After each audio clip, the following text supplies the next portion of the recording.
viés científico muito forte também. Em determinado momento da minha vida, eu me deparei ali em começar a ver coisas que eu falei assim, quem vê coisas é porque tem um pezinho ali na esquizofrenia.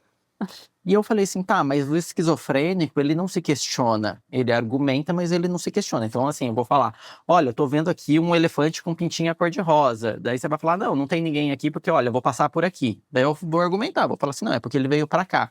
Então, assim, ele vai argumentar, mas ele não vai se questionar se tem ou se não tem, porque ele tá vendo e tá ali.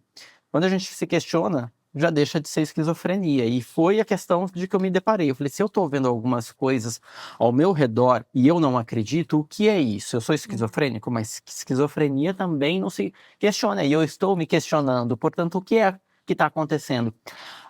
Naquele momento, as respostas que eu tinha com base no meu conhecimento não estavam me dando respostas.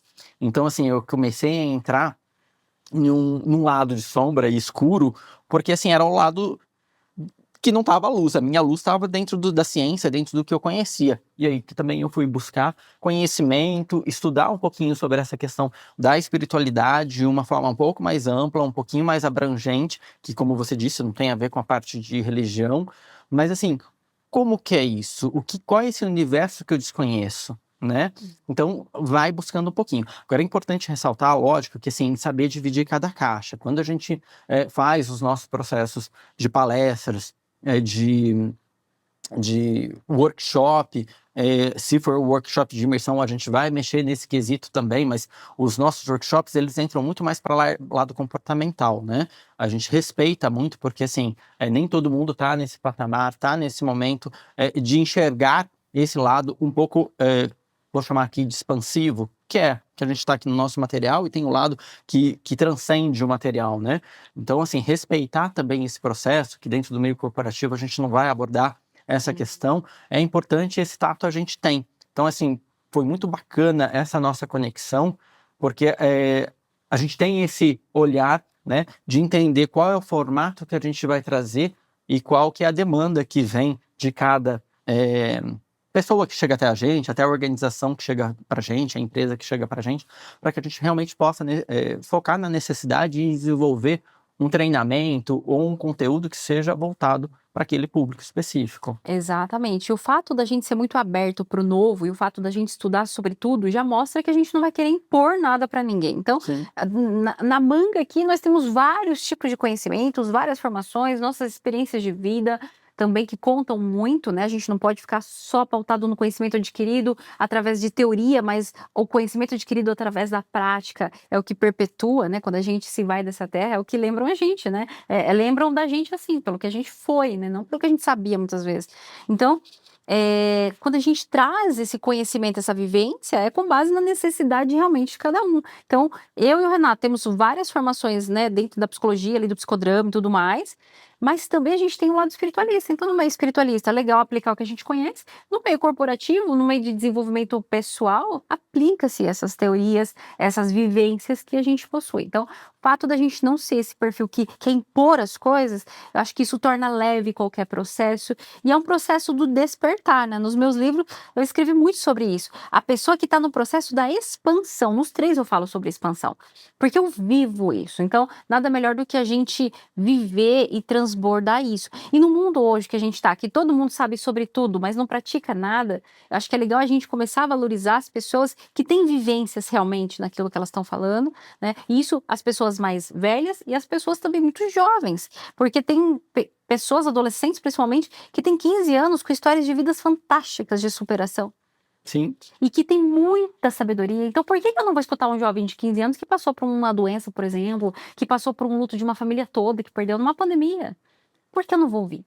Então, não é questão de idade, é questão de experiência, o quanto o nosso público está entregue também no processo da vida, o quanto ele está disposto a viver, a compartilhar. E os comentários nas redes sociais ajudam muito a gente. Claro que tem as opiniões contrárias e está tudo bem. Como eu falei, o universo ele traz o equilíbrio, né? A dualidade ela está presente. Podemos escolher não viver nela, mas ela existe. Então, acho que tudo acrescenta, tudo é para nosso benefício próprio também, desde que a gente saiba interpretar, né? E até para que seja uma coisa participativa. Sim. Se você tem algum tema específico que você gostaria de estar vendo aqui com a gente, deixa escrito aqui, isso é importante para a gente também fazer o nosso processo de condução aqui, e trazer, de repente, alguns convidados com essa temática que você está propondo. Aline, como a gente gosta de estudar, você tem alguma coisa nesse momento que você está estudando, que você está debruçada e vendo, falando assim, eu gostaria de entender mais sobre, como que está esse seu movimento? Sim, dentro da minha área corporativa, eu estou lendo um livro muito interessante, chama A Mente do Empreendedor. Então, de repente, se você quer entender como um empreendedor realmente pensa, é uma leitura fantástica. Mas também gosto muito de um livro chamado Especialista em Pessoas, do Thiago Brunet, que ele traz como o comportamento humano ele pode ser observado nas suas diversas formas e como você pode aprender a lidar muito facilmente com pessoas. Dentro da área espiritualista, eu gosto muito de entender os movimentos que a gente está vivendo na Terra hoje. Por que tantas crianças estão com tantas sensibilidades espirituais, físicas, tantos adoecimentos que antigamente não se tinha? Por que essas crianças trazem questões tão profundas sobre a vida, sobre a existência, sendo que elas muitas vezes não têm esse tipo de contato com os pais, com livros ainda, não estão na escola muitas vezes?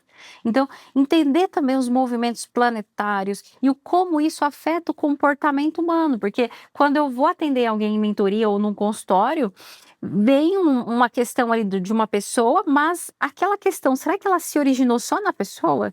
Qual que é a influência social? Qual que é a influência espiritual? Qual é a influência da convivência dela? Então, entender sobre esse todo é fundamental. Então, eu gosto muito de estudar sempre as partes que integram o todo, sabe? Não só o todo e não só as partes. Isso é importante. Tem conhecimento que não acaba mais, né? Não. Você falou de livro, eu estou começando, ingressando um livro também, que é sobre Eneagrama, que é um outro conhecimento que eu estou iniciando, startando. Tenho estudado muito sobre física quântica também, sobre como essa questão do poder do pensamento, das energias ali, e de como que isso influencia diretamente o nosso desenvolvimento e o nosso olhar, que muitas vezes isso também. Na verdade, seria um viés da psicologia que é muito forte, que vem muito de encontro com essa questão também da física quântica, mas ali é um outro olhar sobre o mesmo tema. Então, assim, às vezes muda nomenclatura, muda prisma de olhar, mas o conteúdo é o mesmo. Sim. Então, assim, mas tenho estudado bastante sobre isso também, que é um tema que eu gosto muito, sobre física quântica e espiritualidade, que nos últimos 3 anos eu me aprofundei bastante, tenho conhecido cada vez mais e me interessado nesse tema, porque é algo que, como eu disse, era para mim até então uma sombra e que eu estou tentando cada vez mais abraçar esse conhecimento e trazer para mim, porque está me abrindo um horizonte, um outro viés, um outro olhar. Eu costumo falar isso nos workshops, a Aline já está cansada de ouvir, mas eu falo assim, mais do que um ponto de vista, a gente tem que ter pontos de visões. Quando eu ouvi isso, para mim foi transformador, porque os pontos de visões faz com que a gente amplie a nossa consciência, o nosso olhar para o mundo. Então, quando eu só vejo uma coisa só para um lugar, eu estou vendo só do meu ponto de vista, tá? E como que é ver a mesma situação por outros conheceres, outros saberes? Isso faz com que ajude muito a gente se flexibilizar nas relações, nos relacionamentos, principalmente com a gente mesmo.